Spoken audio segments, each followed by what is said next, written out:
السلام عليكم ورحمة الله وبركاته. حبايب قلبي، أخباركم إيه؟ يا رب تكونوا دايما بخير وأسمع عنكم يا رب دايما كل خير. هنعمل النهاردة طريقة فطير سهلة جدا بمكونين اتنين بس. عايزين نعمل النهاردة فطير بالزبادي. أنا عندي هنا زبادي وعندي دقيق، مفيش كمية معينة.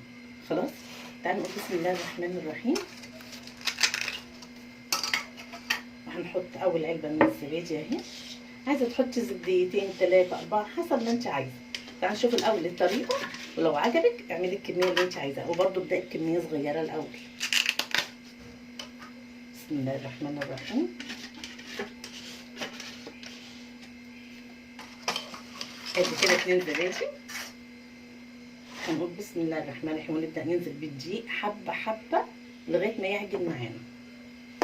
خلاص، نعجنها وارجع لكم.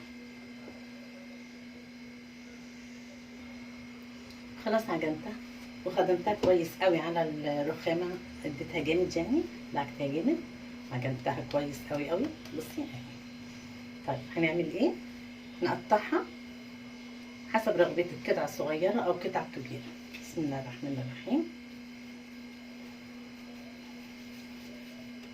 دي الفطير ده كانت مامتي الله يرحمها كانت زمان بتعمله لنا، بس طعمه خرافه.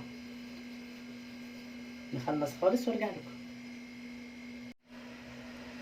خلاص قطعته، هنفردها.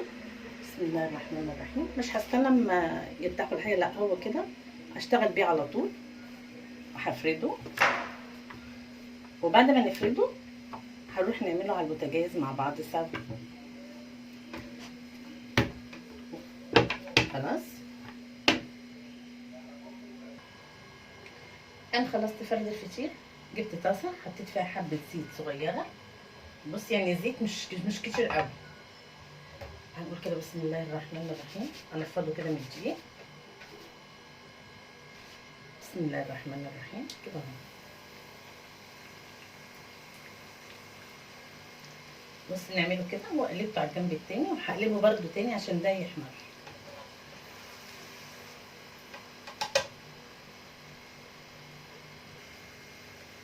بصي كده قلبته كذا مره.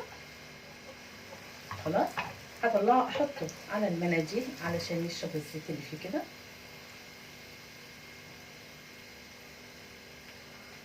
اخلصهم واقول لكم بعد كده ايه اللي ممكن ناكلوه جنبه.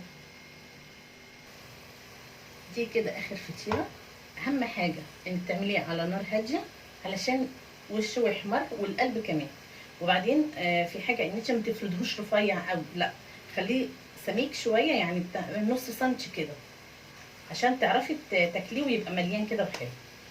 خلاص، تعالوا بقى نشوف احنا ممكن ناكل جنبه ايه. في جبنه بيضه، جبنه تركي، اي حاجه ممكن تاكليها.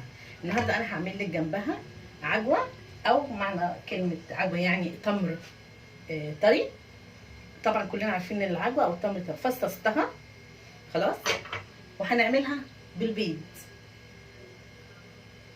تعالوا نشوف هنعملها ازاي مع بعض. هنا حطيت معلقه سمنه بلدي، ونبدا نحط العجوه. عندي سمسم. بسم الله الرحمن الرحيم. وننزل بالعجوه.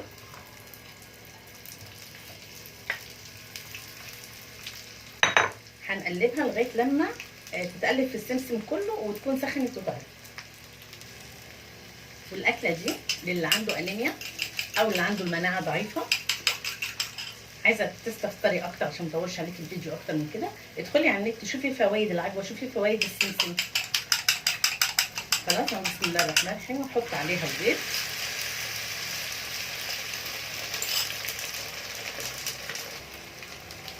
وكده اكلتنا خلصت، ونقدمها في الطبق.